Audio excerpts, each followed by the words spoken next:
Rexus sekarang udah punya 3 lineup gamepad yang punya kelebihan dan kekurangannya masing-masing. Ada Rexus GX 300, gamepad wireless dengan form factor mirip DualShock-nya PS. Ada Rexus GX 400, gamepad wireless yang didesain untuk menjadi substitutnya Nintendo Switch Pro Controller. Dan sekarang ada Rexus Daxa Asteria V2 yang merupakan sebuah upgrade dari Daxa Asteria dengan upgrade yang lumayan menggoda. Kalian bingung dari ketiga gamepad ini mana yang harus kalian beli? Maka video ini cocok buat kalian. Ayo kita bahas bareng-bareng.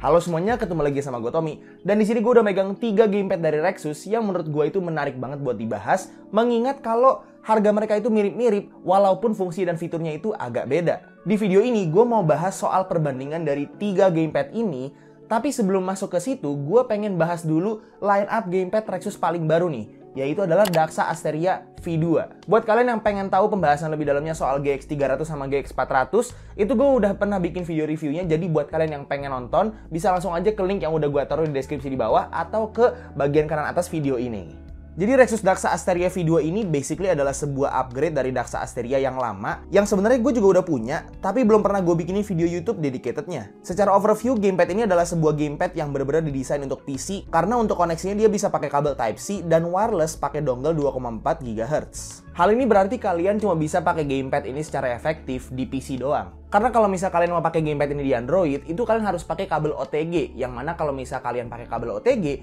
itu kalian udah nggak bisa main sambil ngecas ataupun sambil pakai headset kalau misalnya HP-nya itu yang udah nggak ada audio jack-nya. Ada sedikit bonus nih. Di sini Rexus itu klaim kalau Daxa Asteria V2 ini bisa dipakai buat main PS3 juga, jadi bisa dikonek ke PS3 kalian. Tapi karena di sini gue nggak punya PS3 ya, jadi gue nggak bisa nyoba secara langsung. Sebenarnya di buku manualnya tuh dibilang kalau Daxa Asteria V2 ini juga kompatibel sama Nintendo Switch. Tapi nggak tahu kenapa ya, di website-nya itu mereka nggak kasih tahu sama sekali. Dan karena gue nggak punya Nintendo Switch, gue juga nggak bisa nyobain ini secara langsung di Switch. Dan kalaupun memang dia bisa dipakai di Switch, itu gue rasa kurang optimal karena dia itu nggak ada gyro atau motion sensornya. Daxa Asteria V2 ini punya form factor kayak Xbox, yang artinya tombolnya itu pakai XABY dan analognya itu nggak sejajar. Pun kalau dikonek ke PC, Steam ngedetek dia sebagai Xbox controller.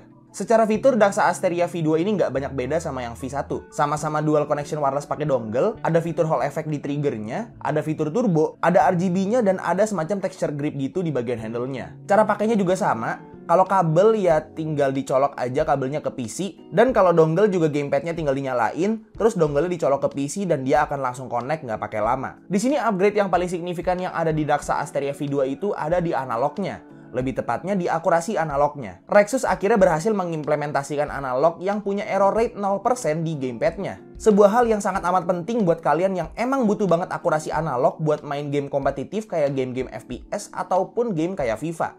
Beberapa kali gue denger reviewer lain pas nge-review Daxa Asteria yang V1 itu, mereka ngeluh kalau misalnya analog error rate itu ngeganggu banget pas lagi main game kayak FIFA gitu ya, karena suka bikin salah passing. Nah harusnya dengan si Daxa Asteria V2 ini analog error rate-nya udah 0%, isu itu harusnya udah teratasi sih. Jadi buat kalian yang memang main FIFA juga, mungkin ini bisa jadi solusi. Nah karena adanya upgrade ini, harga dari Daxa Asteria V2 juga agak naik. Dari yang V1 itu ada di 350 ribuan, dan yang V2 itu ada di 380 ribuan. Ya naik dikit nggak ngaruh lah ya. Oke, jadi karena gue udah jelasin soal Daxa Asteria V2 ini, sekarang gue mau bandingin dia sama saudara-saudaranya, yaitu si GX 300 dan juga si GX 400. Dimulai dari bentuk, ketiga gamepad ini sebenarnya punya bentuk yang resemble banget controller Xbox karena bodinya itu yang gede-gede, tapi dibedain sama desain dan juga penempatan tombol dan analognya. Basically di sini Rexus jadi punya 3 controller untuk 3 platform. Daxa Asteria V2 untuk PC, GX 300 untuk PlayStation, dan GX 400 untuk Nintendo. Secara compatibility platform pun sama.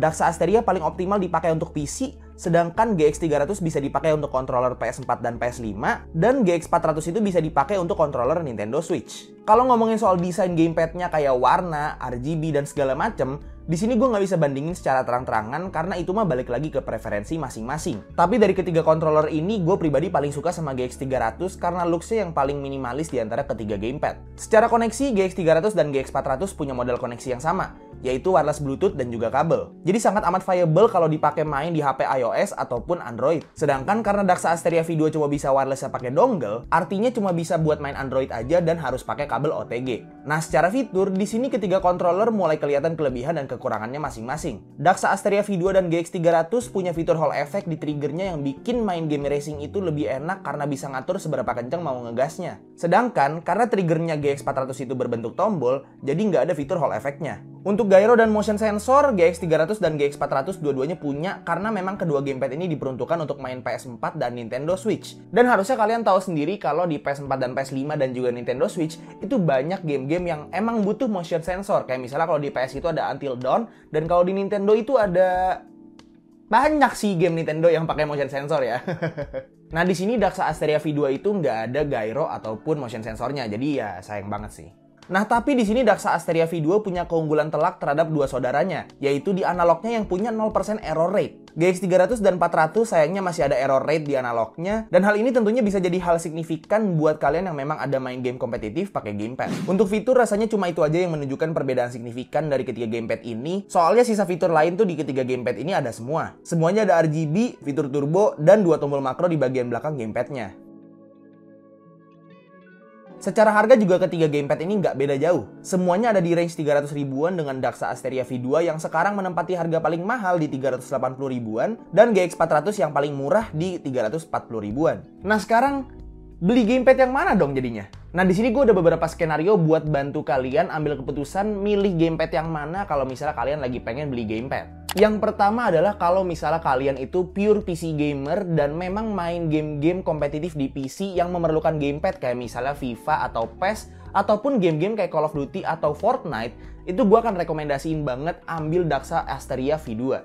Yang kedua adalah kalau misalnya kalian main game di berbagai platform kayak misalnya di PC iya, di HP iya, dan mungkin aja kalian punya PS4 atau PS5 dan pengen punya gamepad yang nggak ribet kalau misalnya mau ganti-ganti koneksi, gue saranin banget untuk ambil yang Rexus GX 300. Yang ketiga adalah kalau misalnya kalian emang udah terbiasa banget sama form factor Nintendo, kayak misalnya dari kecil kalian udah main Nintendo Game Boy, DS, 3DS, Wii U gitu, dan sekarang main Nintendo Switch, dan kalian emang butuh controller buat Nintendo Switch, ya gue saranin untuk ambil GX 400. Sebenarnya di sini gue lebih condong ke antara Daxa Asteria V2 atau Rexus GX 300 karena kedua controller ini sama-sama fiturnya lengkap dengan sedikit kekurangan doang. Sedangkan kalau GX 400 itu menurut gue yang paling kalah dari yang dua yang lainnya karena yang pertama dia itu fiturnya nggak lengkap gitu ya, karena dia itu nggak ada Hall Effect-nya, terus analog error rate-nya lumayan tinggi, dan form factor-nya itu menurut gue lumayan niche gitu ya. Cuman gue yakin si GX 400 ini pasti punya marketnya sendiri. Nah buat kalian yang tertarik buat beli salah satu dari ketiga gamepad ini, gue udah taruh semua linknya di deskripsi di bawah. Jadi buat kalian yang pengen beli langsung aja cek di deskripsi. Dan kalau misalnya kalian pakai link gue untuk beli, gue sangat appreciate itu karena kalian udah ngebantu channel gue secara langsung.